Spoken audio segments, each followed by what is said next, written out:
Hello everyone, welcome back to our channel Study IQ Judiciary. This is me Arjita.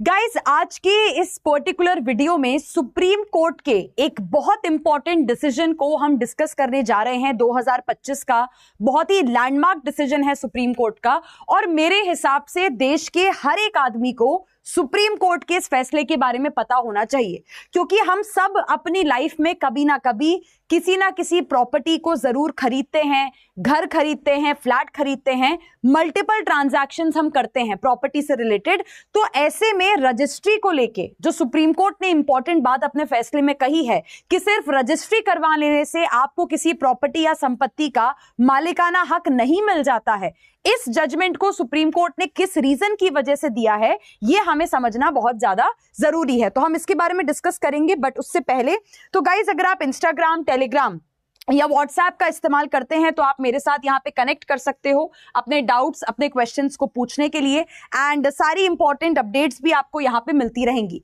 इसके अलावा आप में से जो लोग लिटिगेशन में अच्छा करना चाहते हैं, वकालत में अच्छा परफॉर्म करना चाहते हैं, एक अच्छा एडवोकेट बनना चाहते हैं, तो आप सबकी मदद करने के लिए हम एक नया लीगल ड्राफ्टिंग और प्लीडिंग का बैच लेके आए हैं, जिसमें criminal cases, civil cases, legal notices, इसके अलावा फैमिली लॉ से जुड़े मामले, चेक बाउंस, बेल, बहुत सारी चीजें इस बैच में आपको ड्राफ्ट करना और प्लीड करना सिखाई जा रही हैं। तो इस बैच की फीस है 7,000 रुपए, एंड बैच को ज्वाइन करते वक्त आप मेरा डिस्काउंट कोड ARJ यूज कर सकते हैं।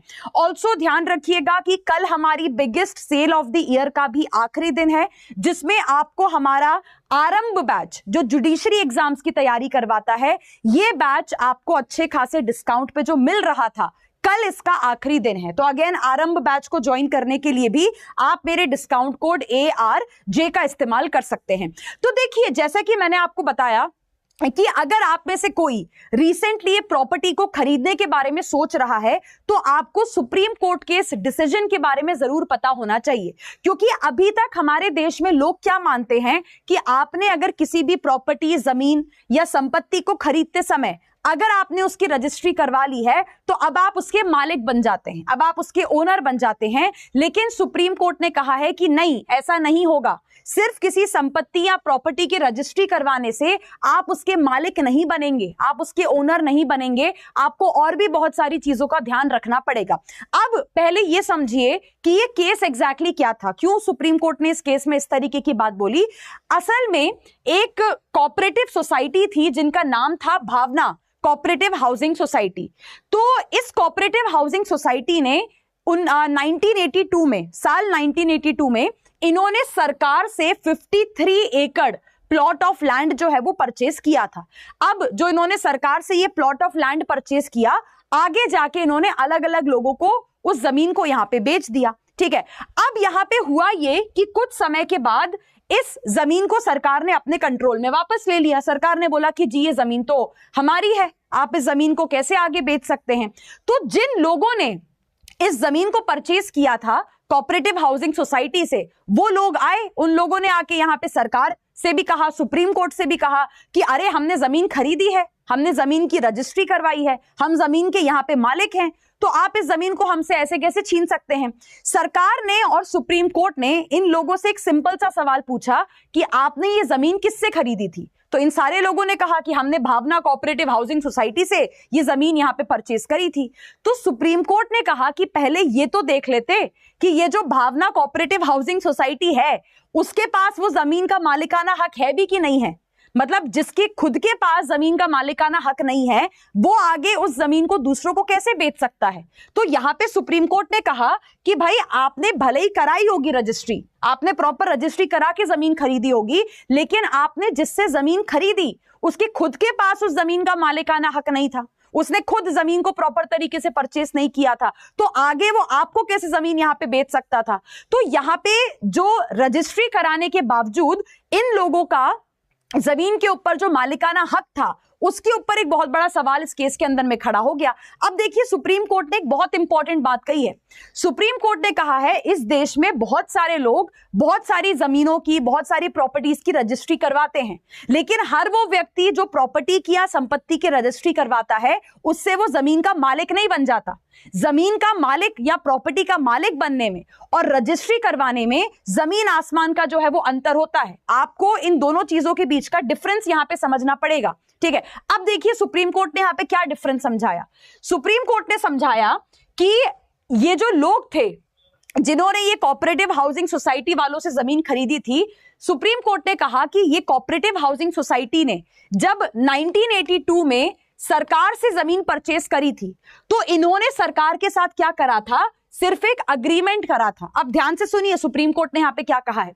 सुप्रीम कोर्ट ने कहा है कि दो चीजें करनी होती हैं आपको किसी भी संपत्ति या किसी भी प्रॉपर्टी को परचेस करते समय। पहले आप क्या करते हो, उस प्रॉपर्टी का या उस संपत्ति का आप पहले अग्रीमेंट करते हैं, आप पहले कॉन्ट्रैक्ट करते हैं। तो ऐसा नहीं है कि सिर्फ अग्रीमेंट या कॉन्ट्रैक्ट करने से जमीन आपकी हो जाती है। अग्रीमेंट या कॉन्ट्रैक्ट करवाने के बाद जो दूसरी चीज होती है वो ये है कि आपको उस संपत्ति की, उस प्रॉपर्टी की रजिस्ट्री भी करवानी होती है।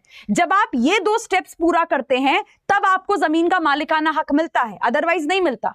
अब इस केस में सुप्रीम कोर्ट ने कहा कि ये जो भावना कोऑपरेटिव हाउसिंग सोसाइटी वाले लोग थे, इन्होंने सरकार के साथ सिर्फ अग्रीमेंट किया था। इन्होंने अग्रीमेंट करवाने के बाद कभी रजिस्ट्री करवाई नहीं उस जमीन की। तो जब इन्होंने रजिस्ट्री नहीं करवाई, इन्हें कभी जमीन का मालिकाना हक मिला ही नहीं। तो जिसके खुद के पास यहां पे प्रॉपर मालिकाना हक नहीं था, ठीक है, जिन्होंने खुद जमीन प्रॉपर तरीके से परचेज नहीं करी, उसके बाद वो जमीन को आगे किसी और को कैसे बेच सकते हैं। तो यहां पे बायर्स को, जमीन खरीदने वालों को यह बात रियलाइज हुई कि हम जिससे जमीन खरीद रहे हैं उसके खुद के पास उस जमीन का टाइटल नहीं था, उसके खुद के पास उस जमीन का यहाँ पे प्रॉपर लीगल राइट नहीं था। तो यही बात सुप्रीम कोर्ट ने यहाँ पे कही है कि लोगों को क्या लगता है कि भाई हमने किसी से संपत्ति खरीद ली, हमने किसी से जमीन खरीद ली, हमने जमीन खरीदते या प्रॉपर्टी खरीदते समय उसका जो है रजिस्ट्री वगैरह करवा ली, तो अब हम उसके मालिक बन गए। अरे पहले ये तो चेक कर लो कि जो सेलर है, जो तुमको जमीन या संपत्ति बेच रहा है, जिससे तुम प्रॉपर्टी खरीद रहे हो, पहले उसके पास उसका मालिकाना हक है कि नहीं है, या पता चला उसका ही टाइटल यहाँ पे फॉल्टी है, उसके ही पास मालिकाना हक नहीं है, तो आपके पास कहां से मालिकाना हक यहाँ पे आ जाएगा।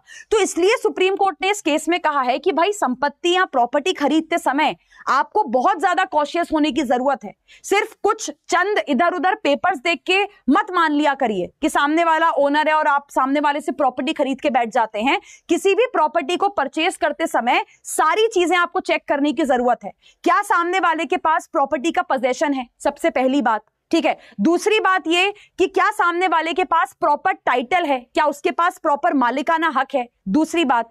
तीसरी बात ये कि जिससे आप प्रॉपर्टी खरीद रहे हो, उसने जब ये प्रॉपर्टी किसी और से ली थी, क्या तब उसने प्रॉपर लीगल प्रोसीजर फॉलो किया था।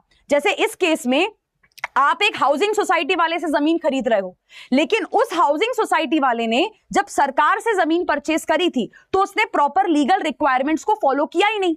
इस चक्कर में हाउसिंग सोसाइटी वाले के पास कभी जमीन का प्रॉपर मालिकाना हक यहां पे आया ही नहीं। तो कोर्ट ने कहा कि देखो, जमीन का मालिकाना हक दो चीजों के कंप्लीट होने के बाद ही ट्रांसफर होता है। एक, आपने एक प्रॉपर अग्रीमेंट करा होना चाहिए, ठीक है, और दूसरा क्या है कि रजिस्ट्रेशन एक्ट में आई थिंक 4 महीने की लिमिट बताई गई है कि जमीन का अग्रीमेंट होने के बाद, जमीन का या प्रॉपर्टी का सौदा होने के बाद 4 महीने के अंदर अंदर में रजिस्ट्रेशन एक्ट के हिसाब से आपने उस प्रॉपर्टी को जो है प्रॉपर उसकी रजिस्ट्री करवाई होनी चाहिए। जब ये दो चीजें आप पूरी करते हैं तब जाके आपको मालिकाना हक यहां पे मिलता है।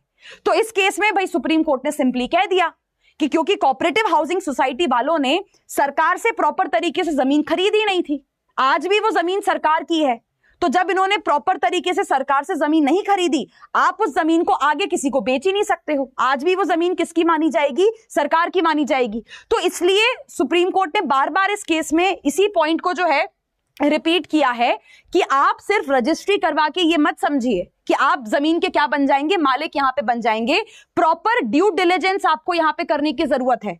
हमेशा इस चीज को परखा करिए, हमेशा इस चीज को चेक करा करिए कि जिससे भी आप जमीन खरीद रहे हैं, जो जमीन का सेलर है, क्या उसके पास उस जमीन का प्रॉपर लॉफुल टाइटल है या नहीं है, क्या उसने proper legal requirements, legal processes को कंप्लीट किया था या नहीं किया था जमीन को परचेज करते समय। क्योंकि जिससे आप जमीन खरीद रहे हो, अगर उसने प्रॉपर लीगल रिक्वायरमेंट्स को कंप्लीट नहीं किया था, जमीन परचेज करते समय, तो आगे जाके आपका उस जमीन के ऊपर या उस प्रॉपर्टी के ऊपर जो आप हक जमा रहे हो, आगे जाके वो चीज क्या हो सकती है, दिक्कत में आ सकती है। तो इसलिए एक बहुत बड़ा कॉशन कह लीजिए, एक बहुत बड़ा रिमाइंडर यहां पे कह लीजिए, सुप्रीम कोर्ट ने इस केस के थ्रू देश के सारे लोगों को दिया है जो प्रॉपर्टी खरीदते हैं या प्रॉपर्टी आगे जाके कभी खरीदना चाहते हैं। सुप्रीम कोर्ट ने कहा है कि भाई प्रॉपर ड्यू डिलिजेंस आपको यहां पे करना है। जो भी तुम्हारा प्रॉपर्टी बेचने वाला व्यक्ति है, जो भी आपका सेलर पर्सन है, यहां पे पहले उसका टाइटल चेक कर लीजिए, क्या उसके पास प्रॉपर्टी का पोजेशन है या नहीं है, क्या उसने प्रॉपर्टी को प्रॉपर तरीके से परचेज किया था या नहीं किया था, क्या उसने प्रॉपर्टी की प्रॉपर रजिस्ट्री करवाई थी या नहीं करवाई थी।